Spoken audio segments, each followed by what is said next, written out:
넘쳐나는 쓰레기 문제로 몸살을 앓다가 결국 금주구역이 된 밀락수변공원은 술병과 쓰레기는 사라졌지만 예전에 활력 넘치는 모습도 같이 사라졌는데요. 방문객 감소로 인근 상권이 직격탄을 맞으면서 문 닫는 가게가 속출하고 있습니다. 생존권이 걸린 상인들, 과연 상생 방안이 있을까요? 박지한 기자입니다.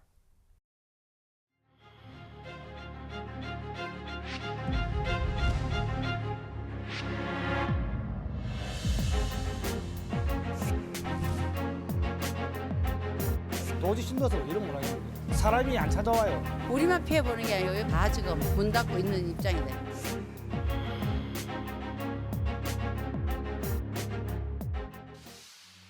술과 회를 먹으면서 광안리를 감상할 수 있어 관광객이 몰려들었던 밀락수변공원.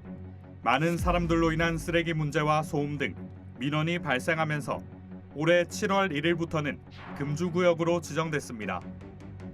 밀락수변공원이 금주구역으로 지정된 지 4개월. 공원 앞에 있던 편의점은 문을 닫았고 수변공원을 상징하던 횟집들도 일부 폐업을 한 상태입니다. 이에 따라 상인들의 한숨은 점점 깊어지고 있습니다. 밀락수변공원이 금주구역으로 지정되면서 인근 상권의 매출은 얼마나 줄었을까? 한 5시 넘어가 보면 사람 자체가 없는 거라요. 그럼 우리 시장 사람들은 앉아갖고 그냥 멍하니 따라 집에 가는 거라. 집집마다 아침 되면은 고기가 너무 많이 주고 나와요. 저 쓰레통 보면은 고기 주는 게 한 통이 한 통. 집집마다. 지금은 하루 매상이 뭐 10만 원 쪽 되다 보니까 생활도 많이 어려워졌습니다. 처음에 한 달, 두 달 버티다가 안 되니까 내놓고 업종 변경하고 그다음에 지금 장사를 하고 있지만 임대 기간이 남아 있으니까 임대를 못 붙이고 저희도 지금 걱정이에요. 이걸 어차피 내놓으시면 뭐 권리금도 못 받고.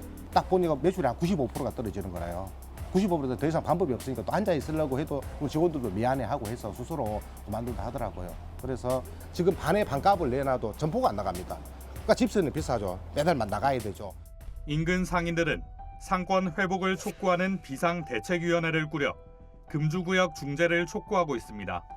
상인들은 밀락수변공원 금주 지정 전 구청에서의 충분한 공론화 과정이 없었다고 말합니다.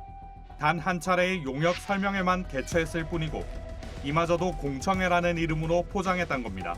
우리가 오늘 아침에 우리가 이제 집회하고 갔다 왔거든요.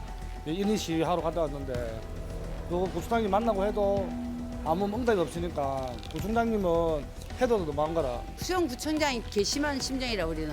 왜 우리를 죽이려 하냐고. 쟤는 구민을 살리기 위한 구청장이지 구민을 죽이려 하는 구청장이 아니잖아요. 그렇다면 금주구역 지정 이후 시민들의 반응은 어떨까? 가끔 가다가 좀 불만이신 분들도 계시는데 대체적으로는 괜찮다고 하세요. 음주를 할 때는 여기 항상 냄새도 너무 많이 나고 벌레도 많고 그리고 취객분들 시끄럽고 이제 싸우는 소리도 되게 많이 나고 그랬었거든요. 근데 여기가 이제 금주구역 되고 나니까 이렇게 산책하기에도 너무 쾌적한 환경이 되었고 깨끗하고 쓰레기 문제도 많이 없어지고 그래서 저는 잘한 것 같아요. 사람들도 와글와글하고 할 때는 참 좋았거든요. 좀 시끄럽고 해도. 근데 지금은 뭐 조용하니 다 죽어가지고 여기 편의점도 하나 문 닫았고 찌짐집들도 다 문 닫고 그랬어요. 우리가 보니까 좀 마음이 아파요.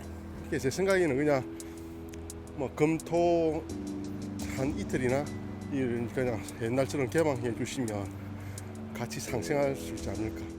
한편 중소상공인 살리기 협회에서는 지난 10월 12일부터 20일까지 상인과 시민 약 530명을 대상으로 밀락수변공원 금주지역 지정에 대한 설문조사를 실시했습니다. 금주구역 지정 후 밀락수변공원 방문율이 더 높아졌냐는 질문에는 49.5%가 전혀 그렇지 않다, 37.6%가 그렇지 않다고 대답했습니다.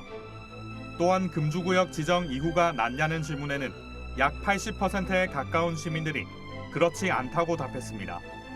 금주구역 지정 후 수영구 지역민의 방문율이 높아졌냐는 질문에는 63.2%의 상인들이 전혀 그렇지 않다고 대답했고 타 지역 방문율 또한 높아지지 않았다고 답했습니다.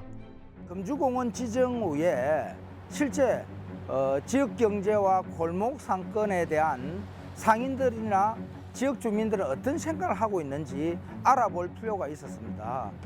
설문조사 결과 실질적으로 금주공원 지정이 지역 상권에 상당한 피해를 주고 있다. 지자체가 앞으로 제도를 만들 때 해당 피해 상인들의 목소리를 잘 반영하고 지역 주민의 목소리를 제대로 파악할 필요가 있다. 그런 부분에서 큰 의미가 있다. 그렇게 보입니다.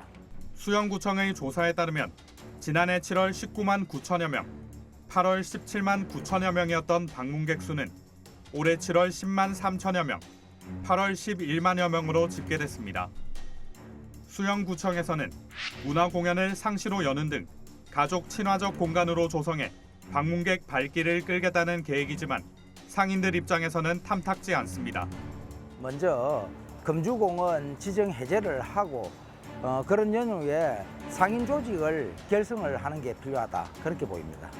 그래서 상인 조직이 결성되고 나면은 주변의 공원이라든지 이 관리를 상인들이 주체적으로 할 수 있는 거죠. 비대위 차원에서는 지금 상권이 완전히 몰락하고 있는 과정에서 가만히 있을 수는 없잖아요.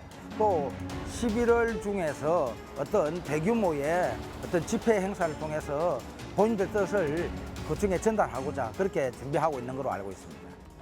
금주구역 지정으로 공원은 쾌적해졌지만 사람들의 발길이 뜸해진 밀락수변공원. 그리고 생존권을 잃은 상인들의 울음소리는 커져가고 있습니다.